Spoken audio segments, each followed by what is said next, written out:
ምን እንዴት አለ? በቃ ይሄው ነው። አሁንም አትጨቃጨቅኝ። ለራሴ ብዙ ሐሳብ አለብኝ። እሺ ቆይ ደውላለች አይደለ? ንገረኝ። ቆይ በሬ በእናቷ ላይ ነው ይሄን ሁሉ ድራማ የምትሰራው? ንገረኝ እያልኩ ነው። ንገረኝ፣ ከደወለችልኝ ንገረኝ። በቃ ለዚህ አጉል ጥርጣሬ ሰለችኝ። ተይ በቃ። አንተ ነህ? እኔ ነኝ። ምን ስትል ነው የሰማሁት? ቤቱ ይሸጣል? አዎ ማይ፣ የግድ የቤት መሸጥ አለበት። እንዴት ሆኖ ነው የሚሸጠው? እኔ በህይወቴ እያለሁ ሀብት ንብረት እንደረከሰበት ሰው ቤቱ ይሸጣል ስትሉ ትንሽ አታፍሩ? እማዬ፣ ይሄን ቤት የምንሸጠው እኮ ልበላበት ወይ ልጠጣበት አይደለም እኮ፣ የሰው ህይወት ለማትረፍ ነው የምንሸጠው። ኤዲያ የሰው ህይወት ላተርፍበት ነው ይላል እንዴ? ይቺ ትዳን አትዳን ለማትታወቅ ልጅ ቤቱን እንሸጣለን ስትል ትንሽ አታፍርም? እማዬ በቃሽ፣ ሁለተኛ እንደዚህ ናት። ቆይ ከመቼ ጀምሮ ነው አንቺ እንደዚህ ክፉ የሆንሽው? ክፉ ሆኜ አይደለም እሺ፣ ልጆቼ ሲያብዱ አብሬ አላብድም ነው ያልኩት። ተግባባን? እማዬ እኮ ማበድ አለማበድ አይደለም። ቢመርሽም ዋጪው ምኞት መዳን ካለባት አይደለም ቤቱ ድርጅቱም ይሸጣል። እማዬ በቃሽ። አንቺን ካገባ በኋላ ልጄ ምን ያልተፈጠረበት ነገር አለ? ምን አደረኩልኝ እንዴ? ያንቺ በሽታ ገና ለገና የተባባሰ እንደሆነ የኔ ልጆችን ጎዳና ላይ ልታወጫቸው ነው? ቆይኒ ማንን ጎዳና ወጣው እንዴ? ይሄው በረከት ቤቱ ካልተሸጠ ብሎ እያበደ አይደል እንዴ? ይሄው ይባስ ብላ ደግሞ ዙፋንም ድርጅቱ ካልተሸጠ ትላለች። ያ ሁሉ ገንዘብ ጉልበት ምናምን የፈሰሰበትን ድርጅት ይኸውልሽ፣ የሰው ልጅ ትዳር ሲይዝ በረከት ይዞ ይገባል ይባላል። አንቺ ግን የበለጠ ችግር ነው እኮ የሆንሽበት። እድለ ቢስ ነሽ። በቃ ተይው እስኪ ልጄ፣ ከልጄ እራቂ። የምትወጂው ከሆነ ተይው፣ ሂጂ፣ ላትመለሺ እራቂ እባክሽን። አንቺ ምኞት እንዴ!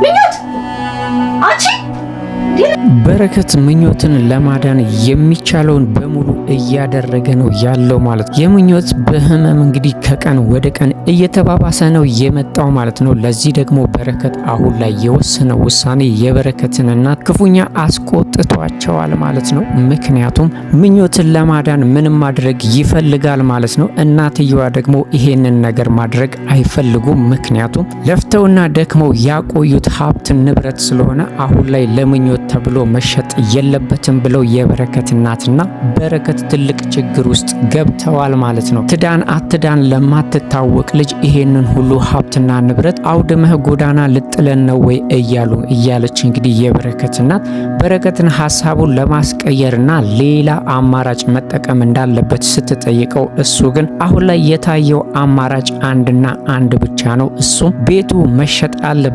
የቤቱ ካልበቃ ራሱ ያላቸው ድርጅትም ቢሆን ተሸጦ ምኞት እንድትታከም ወስኗል ማለት ነው በረከት። በዚህ ሀሳብ ግን የበረከት እናት በፍጹም አልተስማማችም። ዙፋንና በረከት ግን ከአንድ ወገን ቆመው ምኞትን ለማዳን ደፋ ቀና እያሉ ነው ያሉት። የበረከት እናት ይሄ ነገር እንዲሆን በፍጹም አይፈልጉም። እሳቸው በህይወት እያሉ ይሄ ነገር እንዲፈጸም አልፈለጉም ማለት ነው። በረከት ግን የመጣው ይምጣ፣ ሀብት ንብረት ያለኝን በጠቅላላ ነገር ተጠቅሜ ምኞትን ማዳን አለብኝ ብሎ ወስኗል።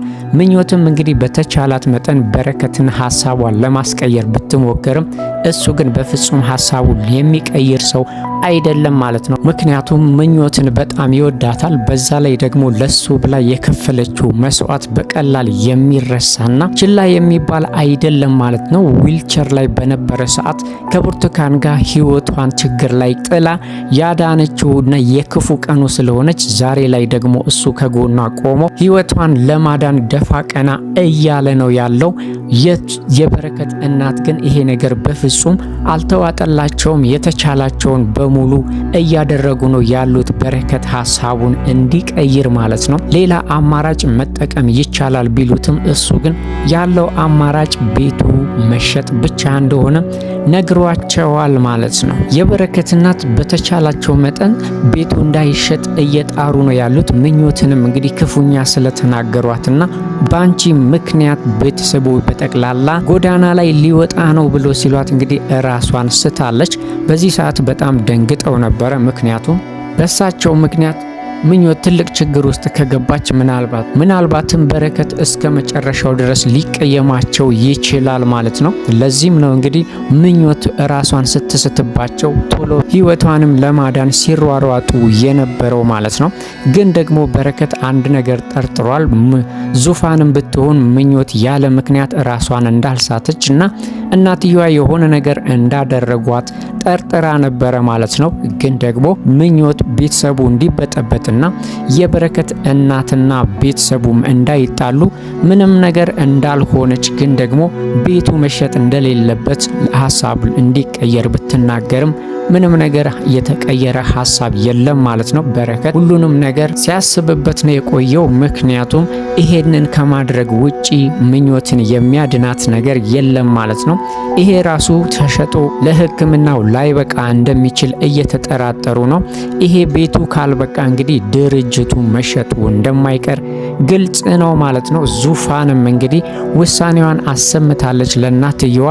ከሰው ህይወት ንብረት አይበልጥም። ስለዚህ ንብረት ማሰብ ትተሽ ምኞትን ስለማዳን ብታስቢ ይሻልሻል ብላ እናትየዋን በተደጋጋሚ እየነገረቻትና እየወቀሰቻት ነው ያለችው ማለት ነው። ዶክተርም እንግዲህ በድብቅ ኤልሳን እያወራት ነው ያለው። ኤልሳ ደህና እንደሆነችና ያለችበትንም በትክክል አውቋል ማለት ነው። ለዚህም ነው እንግዲህ በዶክተር እስካሁን ድረስ ሲጨናነቅና ራሱን ሲያስጨንቅ ነበር ማለት ነው። አሁን ላይ ግን ኤልሳ ደውላለት ያለችበትን ቦታ ስለነገረችው ተረጋግቷል ማለት ነው። የዶክተር መረጋጋት ደግሞ ማርታን አንድ ነገር እንድትጠረጥር አድርጓታል። ምክንያቱም አባቷ ዶክተር ለልጁ ምን ያህል ፍቅርና ምን ያህል እንደሚያስብ ስለምታቅ አሁን ላይ እንዲህ ተረጋግቶ መቀመጡ ትልቅ ጥርጣሬ ውስጥ ጨምሯታል ማለት ነው። ልጅህ እየደወለችልህ ነው ብላ አፋጣዋለች። እሱ ግን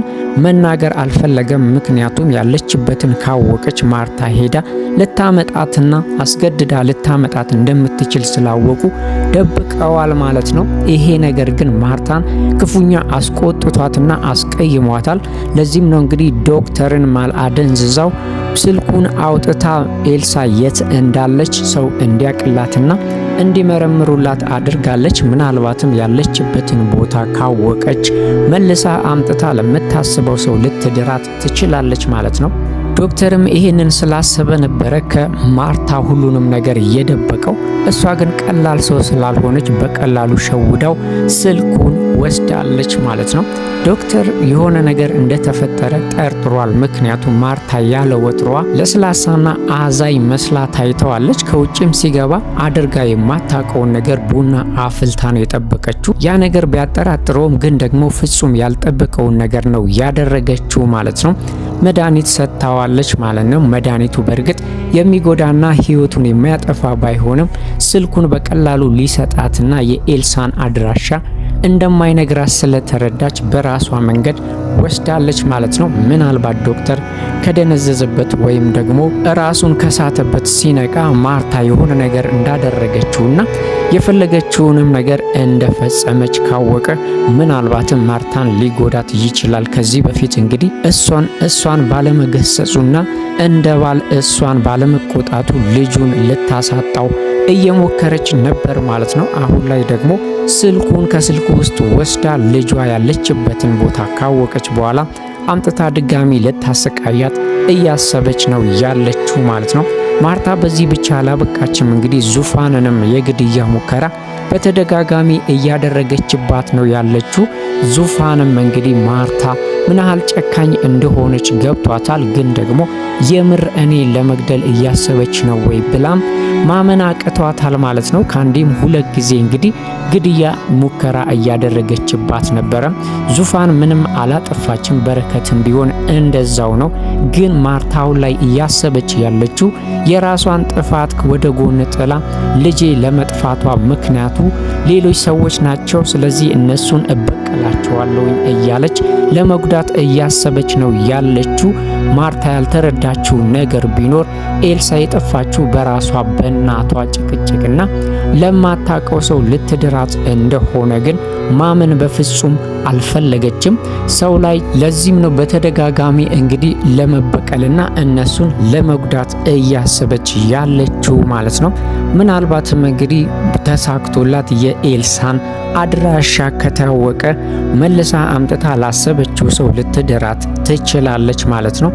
አሁን ላይ ግን ዶክተር ልጁ በሰላም እየኖረች እንደሆነ ደስታውን አጣጥሞ ሳይጨርስ ድጋሚ ማርታ ወደ ቤቷ መልሳ ልታሰቃያት እንደሆነ ሲያቅ ዝም የሚል አይመስለንም። ምክንያቱም ከዚህ በፊት ዝም በማለቱ አሁን ላይ የተፈጠረውን ነገር ስላወቀና ስለተረዳ በፊት አንቺ ላይ የሆነ ነገር አድርጌ ቢሆን ኖሮ ልጄን ማጣት አላጣትም ነበር እያለ ሲወቅሳትም ነበር ማለት ነው። ከዛ ከበፊቱ ስህተቱ ከተማረ ምናልባትም ማርታ ምናሃል ክፉ እንደሆነች ሊረዳ ይችላል። ለልጇ ያራራች ለማንም እንደማትራራ ግልጽ ነው። ለልጇን ደስታ ነጥቃ እሷ ለምትፈልገው ሰው ድራ እንግዲህ ምን ጥቅም እንደምታገኝ ባናውቅም አሁንም ድረስ ለሰውየው ባለመዳሯና ኤልሳ ከጇ በመውጣቷ እየተቆጨችና እየዛተች ነው ያለችው ማለት ነው።